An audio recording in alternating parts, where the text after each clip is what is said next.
ఓడిన చోటే గెలిచి చూపించారు. ప్రతికూలంగా ఉన్న చోటే అసామాన్య విజయం సాధించారు. ఆ విజయాన్ని శాశ్వతం చేసుకునేందుకు పక్కా ప్రణాళికతో ముందుకు వెళ్తున్నారు యువనేత నారా లోకేష్. ఆయనను ఢీకొట్టే నాయకుడు వైసీపీలో ఉన్నారా? రాష్ట్రం మొత్తం రాజకీయం ఒకెత్తైతే మంగళగిరి పాలిటిక్స్ మరో లెవెల్. నారా లోకేష్ ఈ నియోజకవర్గంలో అడుగు పెట్టినప్పటి నుంచి రాజకీయ రూపురేఖలే మారిపోయాయి. 2019లో లోకేష్ను మంగళగిరి ఓటర్లు ఓడించారు. ఓటమితో కుంగిపోకుండా మరింత పట్టుదలతో లోకేష్ పనిచేశారు. నియోజకవర్గంలో పట్టు సాధించి ఓటర్ల మనసు గెలుచుకుని 2024 ఎన్నికల్లో బంపర్ విక్టరీ కొట్టారు.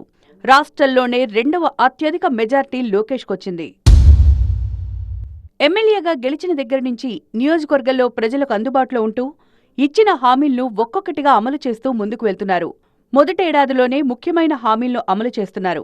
మంగళగిరిలో చేనేత కార్మికుల తర్వాత అత్యధిక స్థాయిలో ఉన్న స్వర్ణకారుల కోసం స్వర్ణకార కార్పొరేషన్ ఏర్పాటు చేశారు. ఈ కార్పొరేషన్ ద్వారా స్వర్ణకారులకు శిక్షణ ఇచ్చి స్వర్ణకారుల హబ్గా మంగళగిరిని మార్చేందుకు ప్రయత్నాలు చేస్తున్నారు. ఇక రెండో హామీగా ప్రభుత్వ భూముల్లో నివాసం ఉంటున్న వారికి ఇళ్ల పట్టాలు పంపిణీ చేశారు. 10 లక్షల రూపాయల విలువైన ఇంటి స్థలంపై పూర్తి హక్కులు కల్పించారు. లబ్ధిదారులకు పట్టుబట్టలు పెట్టి మరీ ఈ పట్టాల పంపిణీ చేశారు. 10 రోజుల పాటు ఈ కార్యక్రమం జరిగింది. ఇక మూడో హామీగా మంగళగిరిలో 100 పడకల ఆస్పత్రి ఏర్పాటుకు శ్రీకారం చుట్టారు. ఇప్పటికే ఆస్పత్రి నిర్మాణానికి శంకుస్థాపన జరిగింది.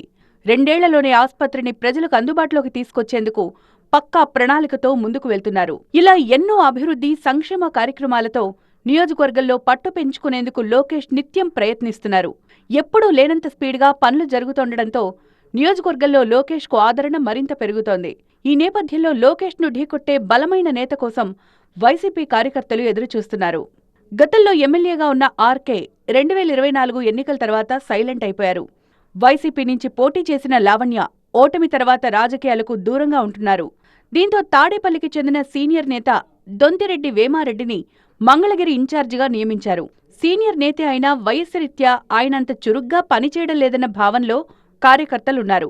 లోకేష్ను ఎదుర్కోవాలంటే యువకుడు, సమర్థుడైన నేత కావాలి అన్న ఆలోచనలో కార్యకర్తలున్నారు.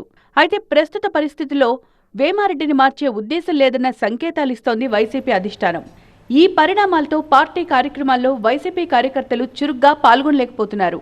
మున్ముందు మంగళగిరి వైసీపీలో ఎలాంటి మార్పులుంటాయో చూడాలి మరి.